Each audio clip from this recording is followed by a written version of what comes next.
হরে কৃষ্ণ। পৌষ মাসের কৃষ্ণপক্ষী একাদশী ব্রতের নাম হচ্ছে সফলা একাদশী ব্রত। এই একাদশী ব্রত অতি উত্তম একটি ব্রত, যে ব্রতের মাহাত্ম্য পাঠ ও শ্রবণ করা মাত্রই রাজসূয় যজ্ঞের ফল লাভ করা যায়। এছাড়াও হাজার হাজার তপস্যা করার ফলেও যে ফল লাভ করা যায় না, শুধুমাত্র এই একটি একাদশী ব্রত পালন করা মাত্রই সেই ফল লাভ করা যায়। তো পক্ষবর্ধিনী মহা দ্বাদশী যুক্ত হওয়ার কারণে এই সফল একাদশী ব্রত আমাদের পালন করতে হবে 16ই ডিসেম্বর মঙ্গলবার এবং পালন করতে হবে 17ই ডিসেম্বর বুধবার।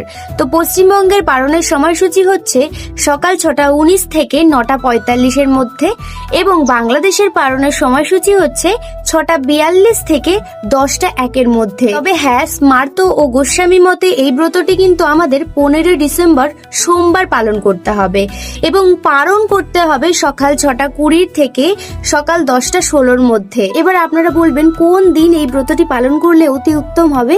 তো সেক্ষেত্রে আমি বলবো অবশ্যই যাদের গুরুদেব আছে সেই গুরুদেব যেদিন পালন করবে সেই গুরুদেবের থেকে মতামত নিয়ে সেই দিনই আপনারা এই ব্রতটি পালন করবেন এবং সঠিক টাইমের মধ্যে পালন করে নেবেন। আর কোনো প্রশ্ন থাকলে অবশ্যই কমেন্ট করবেন। হরে কৃষ্ণ, হরি বল।